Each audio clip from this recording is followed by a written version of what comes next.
Voilà pourquoi il ne faut jamais balayer tard la nuit. Dans beaucoup de villages africains, quand la nuit dépasse minuit, le silence devient étrange. Le vent change, les chiens se taisent, même les grillons semblent écouter. Ce n'est plus une heure pour les humains, c'est l'heure de ceux qu'on ne voit pas. Ama était une jeune femme pauvre, veuve très tôt, 2 enfants à charge. Sa maison en terre battue était vieille, fissurée, mais elle faisait de son mieux pour la garder propre. Ama croyait qu'un sol propre attirait la bénédiction. Alors elle balayait souvent, très tard la nuit, parfois à 23 heures, parfois même après minuit.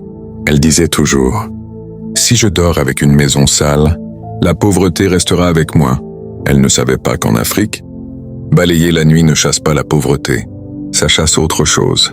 Un soir, une vieille femme du village l'arrêta. Sa voix était basse, presque tremblante.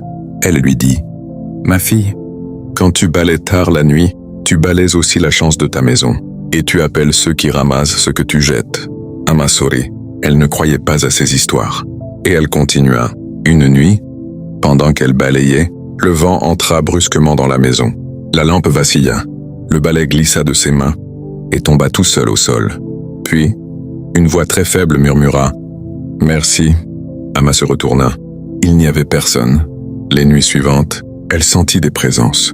Pendant qu'elle balayait, elle entendait des pas derrière elle. Elle sentait le sol devenir froid. Mais quand elle se retournait, le sol était vide. Peu après, ses enfants tombèrent malades.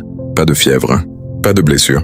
Ils pleuraient de la nuit et disaient « Maman, quelqu'un ramasse ce que tu jettes. » Cette fois, Ama eut peur. Elle alla voir un ancien du village, un homme qui connaissait les lois invisibles. Il lui dit « Quand tu balaies tard la nuit, tu offres ta maison aux esprits errants. Ils ramassent ta poussière, mais aussi ta paix, ta chance, et parfois, la vie de tes enfants. » Il ajouta « Ne balaie plus jamais après le coucher du soleil. Si le sol est sale, laisse-le jusqu'au matin. La nuit n'est pas faite pour nettoyer. Elle est faite pour se protéger. » Ama promit. Mais une nuit, la maison était trop sale. Ama hésita, puis elle prit le balai. À minuit pile, le vent entra violemment. La porte claqua, et pour la première fois, Ama Lévi, des ombres penchées, ramassant ce qu'elle balayait, silencieuse, affamée. L'une d'elles parla. « Tu nous nourris depuis longtemps. Nous sommes venus réclamer. » Le lendemain matin, Ama était assise au sol. Le balai était brisé. Ses enfants étaient saufs. Mais Ama ne parla plus jamais. Depuis ce jour, dans ce village, personne ne balaie après la tombée de la nuit. Même les enfants savent. Ce que tu jettes la nuit ne disparaît pas. Quelqu'un le ramasse. Ne balaie jamais tard la nuit, pas par superstition, mais par respect des lois invisibles. La nuit n'efface pas, elle réclame. Si tu as déjà balayé tard la nuit, observe bien ta maison. Tout ce qui disparaît ne part pas toujours seul. La leçon principale de cette scène est respecter les traditions et la sagesse des anciens, car certaines règles existent pour protéger, même si on ne comprend pas toujours leur sens immédiatement.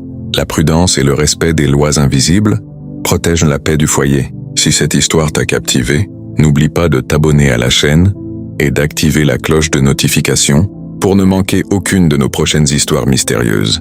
Partage aussi cette vidéo autour de toi, car quelqu'un dans ton entourage a peut-être besoin d'entendre ce message. Ensemble, faisons grandir cette communauté passionnée d'histoires africaines et de mystères.